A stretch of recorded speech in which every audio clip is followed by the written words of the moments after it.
Welcome back to the deep dive.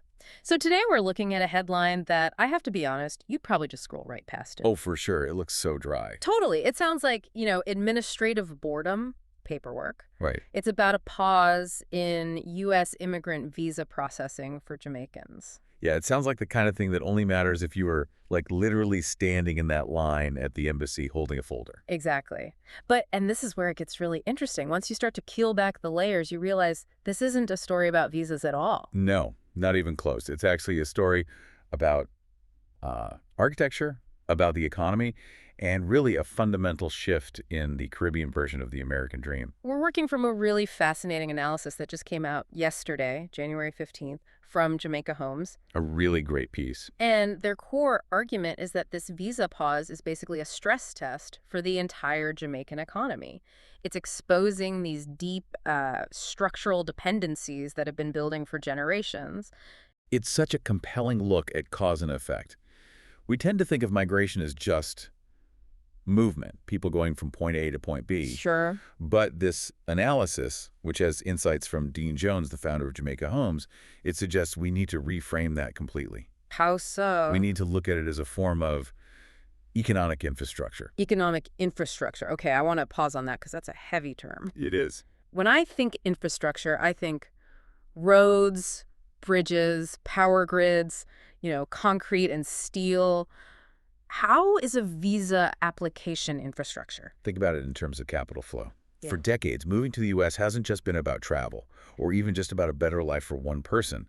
It's been a financial strategy. A strategy. You go, you earn in a stronger currency, you send that money back, and you build.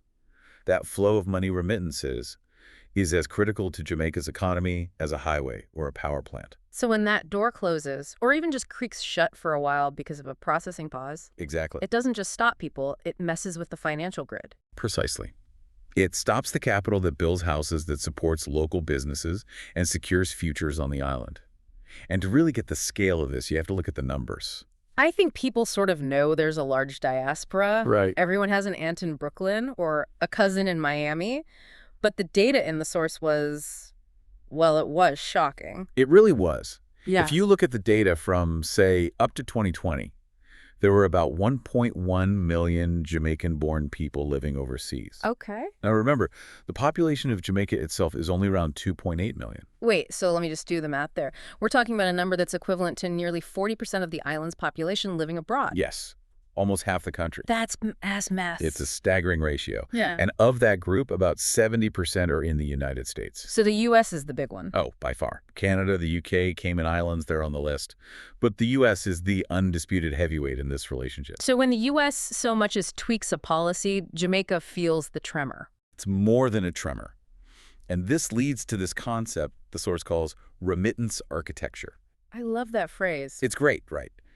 It implies the economy isn't just helped by the money sent home. It's built on it. It's structured around it. It's load-bearing.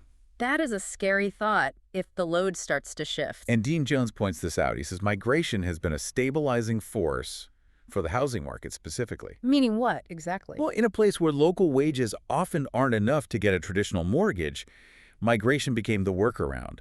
It filled the gap. And this gets to one of the most unique parts of the article, this idea of incremental building. Yes. I guess I want to break this down because for anyone listening in the US or the UK, buying a home is pretty linear, right? You save up, you go to a bank, you get a 30-year loan, you move into a finished house. Right, the turnkey model, Yeah. You're buying a product. But what the source describes in Jamaica is totally different. It's not a product, it's a project. A lifestyle project, really. Yeah. A house isn't something you just buy. It's something you manage, often over years, sometimes decades. So you don't wait for a bank. You build based on cash flow. Room by room, floor by floor. So paint the picture for me. Your mom is a nurse in New York. She sends $500 this month. And you buy cinder blocks. Next month, she sends a bit more. You buy cement and pay a mason to lay a few rows. It's pay-as-you-go construction. These are what the source calls diaspora-funded homes. Exactly. And this is so vital because it means the whole local construction industry, the hardware stores, the truck drivers, the laborers, they're all synchronized to the rhythm of that money coming from the U.S. The house itself is a physical manifestation of that migration channel. It is. So if that channel gets blocked, The construction site goes silent. It's like turning off a tap. And that's why this isn't just an immigration issue. When you pause migration, you're not just telling people to stay home. You're freezing the bank account for a huge part of the nation's housing stock. You've got it. Which brings us to the disruption itself, this pause. And we need to be really specific here, because this isn't a travel ban, right? You can still go to Disney World. Correct. And that is a crucial distinction. The source really emphasizes this is a pause on immigrant visa processing. The permanent pathways. Yes. Green cards, family reunification, the things that let you move, settle, get a job, and really integrate into the U.S. economy for the long term. Okay, but I can hear someone asking, why is that distinction, immigrant versus tourist, so important for the housing market back in Jamaica? It all comes down to certainty and scale. Okay. If you're just on a tourist visa, you aren't getting a job at a hospital in Queens and sending back 20% of your paycheck for the next 10 years. You're not building a pension in U.S. dollars. Exactly. Permanent settlement gives you the stability for long-term planning, for long-term earning. I see. So if my plan is to go to the States, work hard, save up, and build a house for my parents, I need a green card for that plan to work. That's the mechanism. You can't build a 10-year financial strategy on a 6-month tourist visa. So if that permanent path is blocked, the reliable flow of dollars becomes unpredictable. The source calls it a disruption of investment behavior. Yes. It's like you're building a house and the bank suddenly stops answering your calls. Yeah. You wouldn't pour the foundation if you didn't know if the money for the roof was coming. That's a perfect analogy. The funding source just went quiet, so families hesitate. They stop buying land. You stop starting that new addition. The whole incremental building engine just starts to sputter. And this really gets into the psychology of the market, which was another big theme. Dean Jones had this quote that stuck with me. Housing security is tied to confidence. Yes, that's the so what of this whole thing. Markets aren't just math. They're emotion. They are belief in the future. So if that confidence starts to fade, what does that look like on the ground? Well, the risk is that skilled Jamaicans, the people who would normally be part of this cycle, they might just redirect their focus. Meaning, if they don't see a realistic path to leaving and earning that capital, They might stop prioritizing that home-based investment. Maybe they invest whatever they have somewhere else. Or maybe they just can't afford that dream house anymore. it weakens what the article called generational attachment to place. Exactly. For so many people, the goal was never just to leave. The goal was to leave in order to build back home.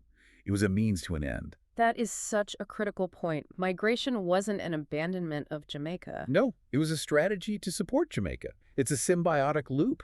You leave to gather resources, and then you plant those resources back in your home soil. And that's what makes this visa pause so dangerous. It breaks the loop. If the leaving part is off the table, the building part is in serious jeopardy. And this is where the story takes a turn I wasn't expecting. Right. This isn't happening in a vacuum. The world of 2026 is very different from, say, 1996. We have AI, we have remote work. We do. And the article brings up this really counterintuitive point about the global labor market. Even without this visa pause, the old model was already under threat. How so? I mean, we usually think of technology as creating opportunities. It does, but it also takes others away. Think about the kinds of jobs that traditionally supported that first wave of migration. Routine professional roles, administrative work, data processing. The entry-level rungs on the ladder. A lot of those are evolving or even contracting because of automation and AI. So the jobs people used to move to the U.S. for might not even be there in the same way anymore. So you have two forces at once. The visa policy is pushing people back. And the U.S. labor market's pull for that kind of labor is also changing. But there is a flip side to this. Location-independent work. Exactly. The big opportunity here is that a skilled Jamaican could potentially earn an international salary without ever leaving the island. That would change the entire equation. Completely. Instead of the expat builder sending money home, you have the local remote worker spending that money directly in their community every single day. So you could see a shift in demand. Instead of diaspora-funded homes built slowly, you might get more demand for local housing from professionals working remotely for a company in New York or London. That's the potential pivot. But it creates this tension.